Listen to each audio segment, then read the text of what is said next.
आज के युग में हमारी समस्या ये है कि कोई समस्या नहीं। जी हाँ, हमारी समस्या ये है कि कोई समस्या नहीं, फिर भी चिंता हमें खाए जा रही है। दोस्तों, यहाँ हम चिंताजनक स्थिति से निपटने के लिए कुछ कारगर उपाय बताने जा रहे हैं। ये उपाय अब तक के ज्ञात उपायों में सर्वश्रेष्ठ है।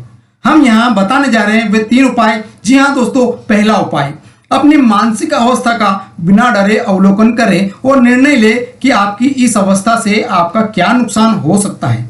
दूसरा उपाय, क्या नुकसान हो सकता है इसे स्वीकार करें। स्वीकार करने से आप अपने अंदर हल्कापन महसूस करेंगे और इससे आपको मानसिक शांति मिलेगी। शांति का वह अनुभव होगा जो पहले कई दिनों से नहीं हुआ होगा।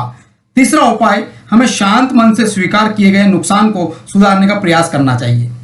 यदि हम चिंता कर रहे हैं तो हम कुछ भी नहीं कर सकेंगे, क्योंकि चिंता तो चिता के समान है। वह हमारी एकाग्रता को कम कर देती है। जब हम चिंताग्रस्त होते हैं तो हमारे विचार भटकते रहते हैं और हम किसी भी निर्णय पर पहुंच ही नहीं पाते। इससे होता यह है कि हम हमारे नुकसान को भी स्वीकार कर बैठते हैं और ऊटपटांग कल्पनाएं हमारे मन में घर बना लेती है।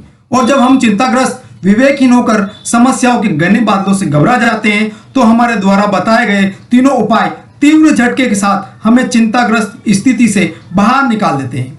यहाँ हमें व्यवहारिक मनोविज्ञान का पालन करना चाहिए। अपनी स्थिति को जैसी है वैसी ही स्वीकार कर लो। जी हाँ दोस्तों, स्वीकार करो, स्वीकार करो। स्वीकार करने से दुर्भाग्य पर विजय पाने का पहला कदम है। अपने नुकसान या दुर्भाग्य को स्वीकार कर लेने से मन को सच्ची शांति प्राप्त होती है। एक बार अपने अनिष्ट या दुर्भाग्य को स्वीकार कर लेते हैं, उसके पश्चात खोने के लिए आपके पास कुछ नहीं रह जाता है। स्पष्ट है दोस्तों, इससे हमें लाभ ही प्राप्त होगा, कोई नुकसान नहीं होगा। इसलिए हम कह सकते हैं बताए गए तीनों उपाय चिंताजनक समस्याओं को हल करने के अचूक उपाय है। इससे आपकी समस्या को समाधान किया जाना संभव है। इसलिए इन तीनों उपायों का प्रयोग कीजिए।